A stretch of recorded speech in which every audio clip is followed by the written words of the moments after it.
What's up, guys? So I figured instead of taking the time or having to take the time out of my lab time to type up an update, if you will, that I would just do a vlog while I'm actually working. So right now I am labeling tubes to finally finish my data collection. So yes, it's going to be a good day. I'll finally be rid of the sort of burden of data collection, and then I'll just have to worry about writing. So as far as this past week goes, it was a good week. You know, lifts were good. You know, I hit PR yesterday on yesterday on squats, which I'll put in the log. And so it's been a good week. You know, things have been finally working out for the better now that samples are about done. I was in the lab till 10 o'clock at night on Thursday, 11 o'clock last night, and so today I'll probably be in here till about dinner time. I think I'm gonna try and do basically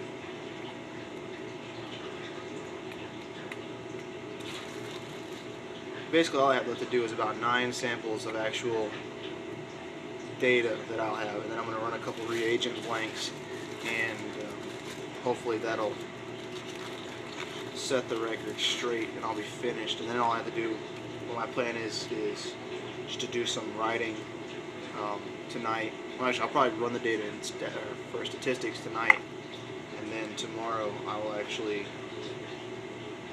graph it and start writing it up. So yeah, but it feels great. I'm not gonna lie, it does feel really good to be almost done.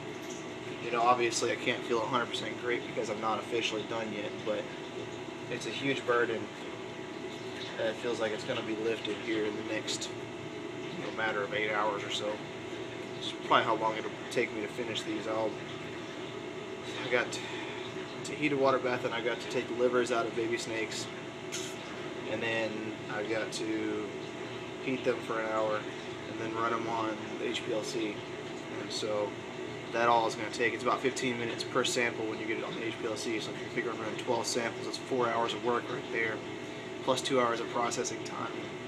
So yes, and so yeah. In terms of calories got up this week to around 2,700. I'm going to stay there for a little while because my weight jumped from 161.5 or 161.5 roughly to 164, almost even this morning. So I'm going to hang on it. I haven't noticed any fat gain, which it's only been a week, so that's kind of obvious, but I am holding a bit more water, and so I'm going to hang here for this week and see what happens, especially now that stress kind of go down some. That'll probably help it a lot. So yes, training with regards to my recovery and everything. I know I said something about my recovery being down, and that's definitely true. I'm more sore this week than I have ever before, but I also lifted really heavy, and it's been my first heavy week back from an acclimation week and a deload, so I expect it to be a little more sore than it is before. But still, I kind of called an audible this morning. I was supposed to do HIIT, HIIT training, if you will, but honestly, I wasn't feeling mentally motivated, and I wasn't feeling physically capable of doing it, and so I just went in and did a nice LISS session. Real simple, and it was a good thing, because I definitely was not up to par this morning. So I'm probably tired from being in the lab so late last night. Even so, tomorrow with data collection actually being done, I'll have a little bit more free time, and so tomorrow I'm actually going to go back nostalgic and go and do something I used to love to do all the time, and just go shoot basketball. I used to go every Sunday and shoot basketball by myself or with my dad when I was still at home, and so I think I'm going to go back and revisit the old days just to have that relaxation time, So I'll shoot some ball, get some writing done, and hopefully have a draft of my thesis into my advisor for review, which is going to come back bleeding, but hopefully have it in by the end of this week. So things are looking up. Um, in terms of training, things have been great. Obviously, I'm thinking about changing up a little bit.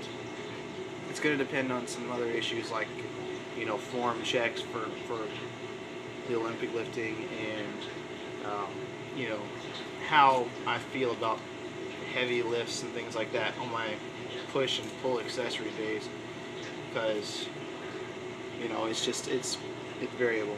I know I keep saying that, but it's hard because I kind of go by feel. If I feel like I'm weak in a certain area, I'll accentuate that area. If I feel like I'm strong in a certain area, I may move away from that and focus on something that I'm not as strong on. And a lot of people do that, and I'm sure it sounds like common sense to those of you who have experienced doing it, but for those of you who may not, instinctive training, I'm actually a pretty big proponent of, to an extent. Not like the pros where they'll go in the gym with having no plan at all for, any body part they're supposed to train, and they'll just come randomly decide, oh, I feel good in my back today, I'll train back.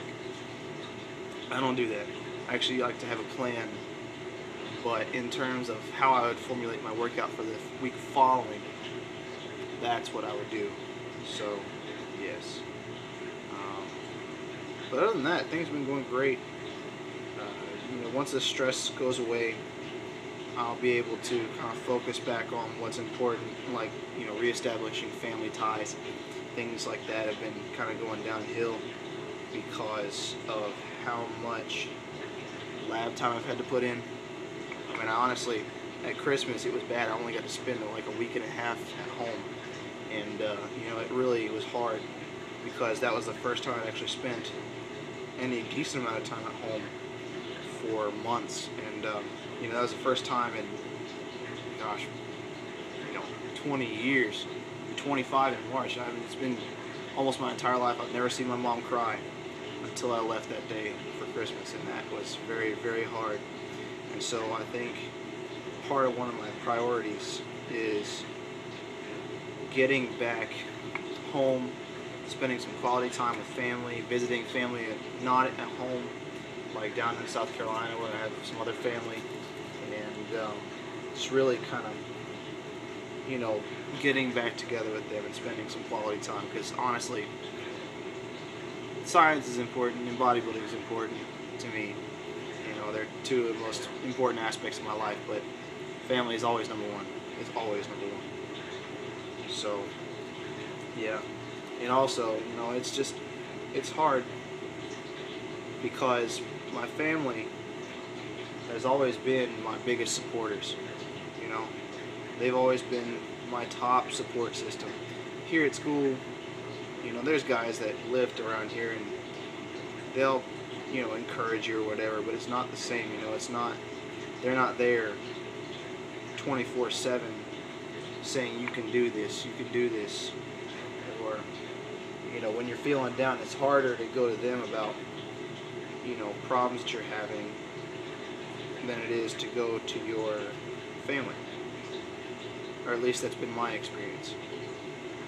So, it's hard being without them. But such is life, It's part of growing up. When you realize that it gets easier, once you get used to the idea, it gets easier, but it's just not the same anymore, And even going home is not the same. I find myself going home and things have changed a lot. Like last time I went home for Christmas, and my youngest sister, who when I first left for grad school, that was 3 years ago, she was 14. She hadn't even got her driver's license yet. Went home for Christmas. She has a boyfriend. She's driving. She's graduating. She's been accepted to like 4 or 5 colleges. She's freaking brilliant. And so it's very surreal to go home and realize how much things have changed. And yeah, you also have the aspect of my grandparents. My mom's parents live at home, or live around there. They actually have their own house, not too far from where I live with my parents when I'm at home. And to see them steadily decline in their health and in their cognitive ability is very hard, because I'm extremely close to my grandparents, extremely close. I actually lived with them while I was doing my undergraduate work, and so it is just, that's one of the hardest things you'll ever do, I think, is seeing somebody that you've been around that long and have that much of a connection to, declining. So, yeah. But I digress. I'll probably update again, actually typing, tomorrow, let you know how things are going, and see how things go. So wish me luck with the research. Till then, see you next time.